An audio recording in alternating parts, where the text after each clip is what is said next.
church today has a gargantuan problem that we desperately need to address.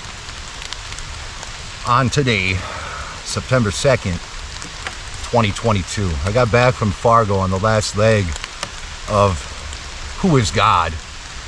The Midnight Ride Part 1. About 2 weeks ago I got back. And I've been through things in the last 2 weeks I couldn't put into words. Not all of it. And what I'll tell you is that none of it made me feel good. None of it would be what you would consider to be positive emotions or feeling uplifted or any of that. I have been under attack in every conceivable way in the spiritual realm. Often using people, of course.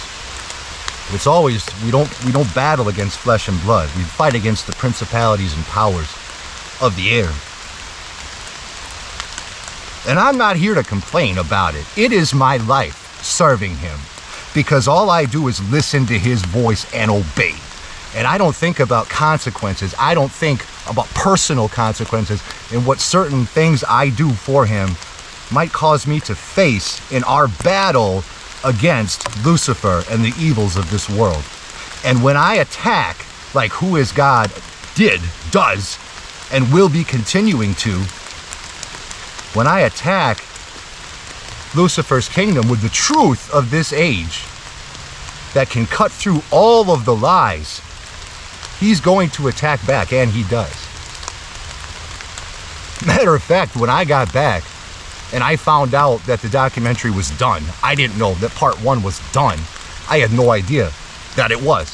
I thought I had 3 more months of part 1. And everything stopped me, every conceivable thing. And so I said, okay, God, I'll do exactly as you tell me to do. But I need an intro. And so he said, here's what you're doing for the intro. And I'm walking down the hill here behind me on my way to do those few shoots for the intro. And I fell like I haven't fallen in years. I slipped on a slippery piece of moss going down the hill. It had rained earlier in the day.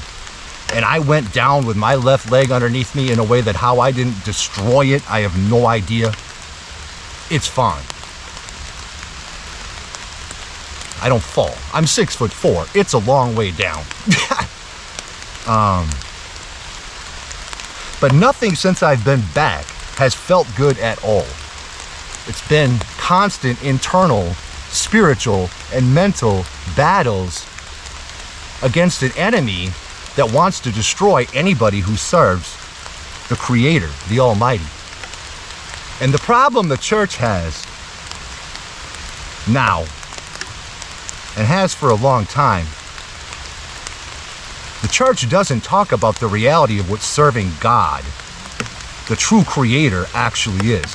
And all through Scripture, anyone who has served God and listened to his voice and was told to warn of coming judgment, which I'm doing, worldwide, massive judgment, the end of this age, the 7 seals of Revelation.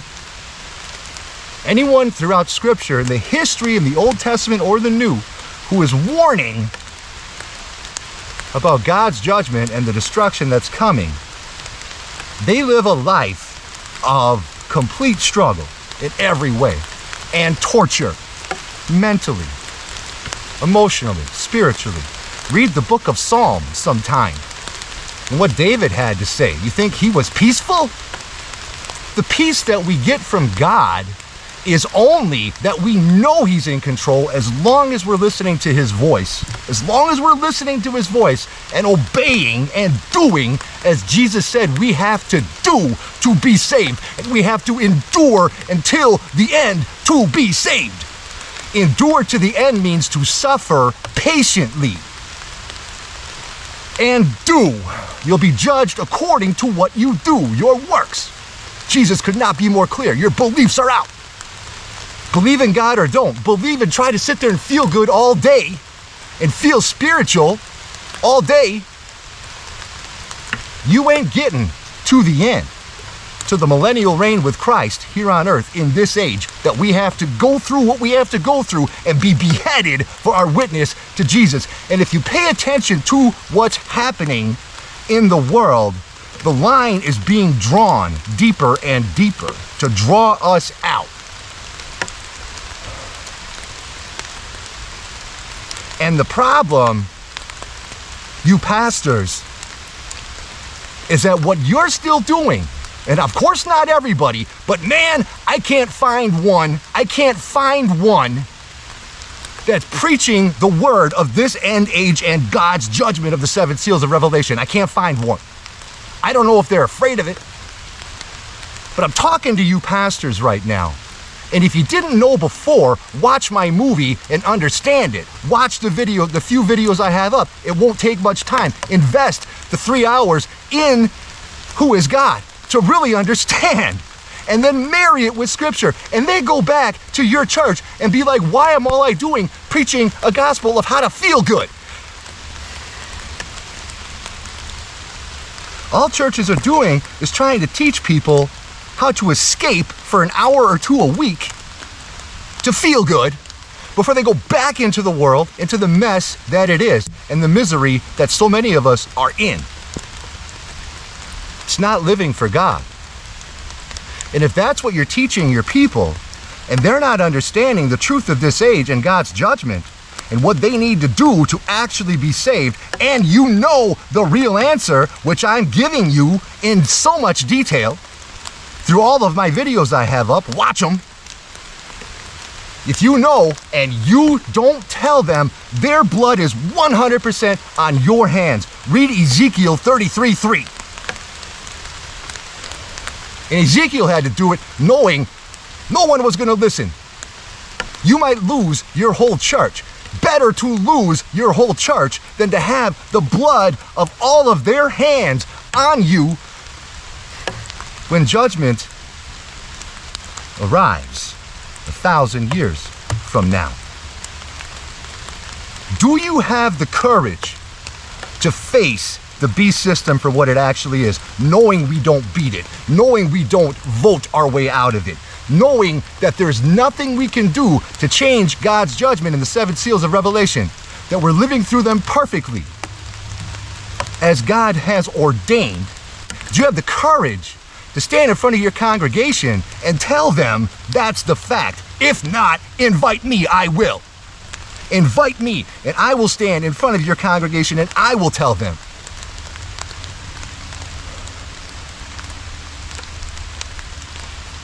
This message is for so few people. This message is not for the masses of the world to try to create some revival and vote our way into Republicans. Republicans and Democrats, they're the same breed. They just play different roles. That's it. Good cop, bad cop. That's all they are. Get out of the politics. Get off of the feel-good gospel. The feel-good gospel is destroying people because they see it's not real. It's not real. That they think they should be walking around all day feeling close to God and holy. You ain't gonna feel close to God unless you submit to Him fully and completely come out of this world.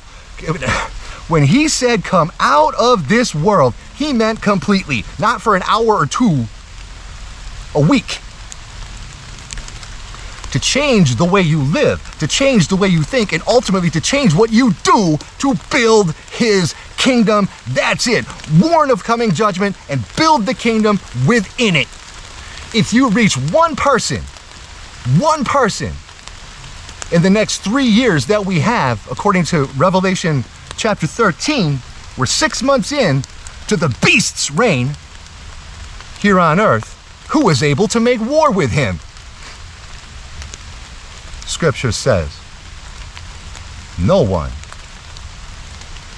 The beast will conquer the earth, and anyone who does not submit will be beheaded for our witness to Jesus, the real witness.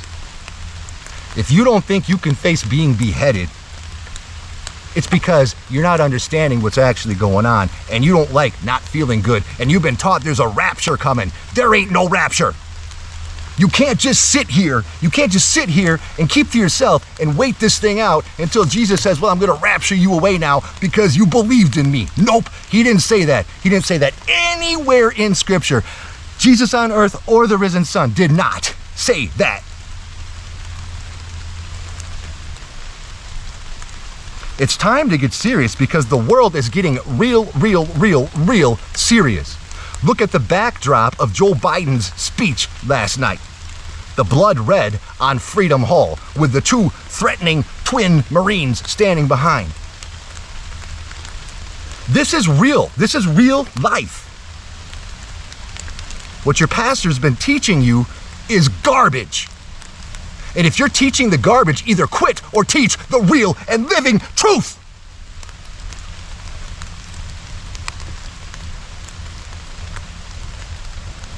And like I said, if you don't want to do it, ask me to come. I'll do it.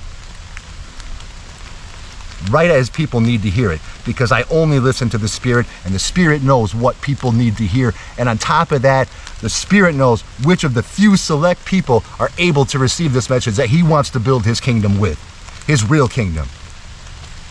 The 1,000-year millennial reign on earth that only this generation gets.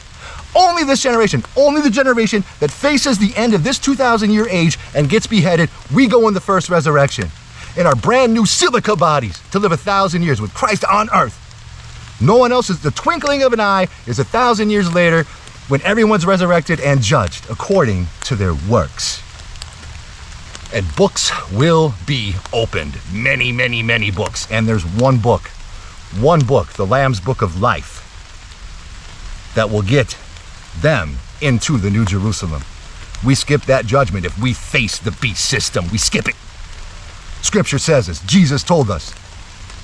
We get to be priests. We get to be priests in the New Jerusalem and skip judgment because we faced the end of the worst age in human history, which is unfolding before our eyes. Stop with the feel-good messages. Stop with trying to... You're treating it like a business. You're treating your church like a business and you're afraid to lose revenue. Quit. Do something else. Start another business if that's what you want to do. Get yourself sucked more into the world than you already are, if that's what you're doing. Or come out of it, and you'll lose everybody in your life.